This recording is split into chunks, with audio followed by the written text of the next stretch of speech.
ನಿನ್ನ ಹೆಸರೇನಮ್ಮ? ಚೈತ್ರ. ಎಷ್ಟನೇ ಕ್ಲಾಸ್ ನೀನು? 6ನೇ ಕ್ಲಾಸಾ? ನಿಮ್ಮ ಕ್ಲಾಸ್ ಟೀಚರ್ ಹೆಸರು?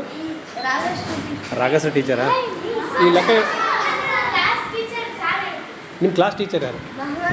ಮೊಹಮ್ಮದ್ ಸರ್. ಯಾವ ಸಬ್ಜೆಕ್ಟ್ ತಗೊಂತಾರೆ ಮೊಹಮ್ಮದ್ ಸರ್? ಸಮಾಜ. ಈ ಲೆಕ್ಕ ತಗೊಳ್ಳೋದು ರಾಗಶ್ರೀ ಮೇಡಮರಾ? ಸರಿ, ಈಗೇನು ಮಾಡ್ತಿದ್ಯಮ್ಮ? ಲೆಕ್ಕ ಮಾಡ್ತಿದ್ಯಾ? ಎಷ್ಟು ಲೆಕ್ಕ ಮಾಡ್ತಿದ್ದೀವಿ?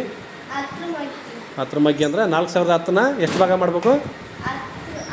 10 ಮಗ್ಗಿಯಿಂದ ಭಾಗ ಮಾಡೋದು.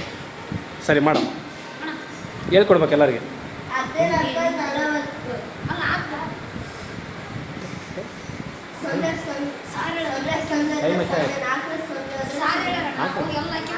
ಒಂದು 5 ನಿಮಿಷ. ಒಂದು ಕೆಳಗೆ ಇಳಿಸ್ಕೊಬೇಕು, 10 ಮಗ್ಗಿಗೆ ಒಂದು ಬರೋದಿಲ್ಲ.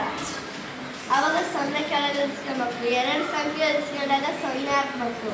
2 0 ಇಳಿಸ್ಕೊಳ್ಳಾಗ 2 ಅಂಕಿ ಇಳಿಸ್ಕೊಳ್ಳುವಾಗ 0 ಹಾಕ್ಬೇಕು. ಯಾವುದೇ ಕ್ರಮ ಸಂಖ್ಯೆ ಮಗ್ಗಿ ಈ ಥರ ಭಾಗಕರ ಮಾಡ್ಬೇಕಾದ್ರೆ 2 ಕ್ರಮ ಸಂಖ್ಯೆ ಇಳಿಸುವಾಗ ಏನು ಮಾಡ್ಬೇಕಮ್ಮಲ್ಲಿ?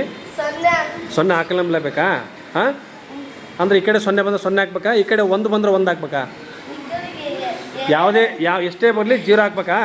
ಕರೆಕ್ಟಾ? ಕರೆಕ್ಟಾ? ಮಾಡಮ್ಮ. 10 ಅಂದರೆ 10. 0 0 ಹೋದ್ರೆ 0, 1 ಹೋದ್ರೆ 0. 0ಗೆ 0 ಹೋದ್ರೆ 1ರಾಗ 1 ಹೋದ್ರೆ 0ನಾ? ಕರೆಕ್ಟಾ? ಮತ್ತೆ ಭಾಗಕರ ಯಾರಿಗೆ ಬರುತ್ತೆ? 4010 ರೂಪಾಯಿನ 10 ಭಾಗ ಮಾಡಿದ್ರೆ ಎಷ್ಟು ಬರುತ್ತೆ? 401 ರೂಪಾಯಿ. ಎಷ್ಟು ಜನಕ್ಕೆ ಬರುತ್ತೆ?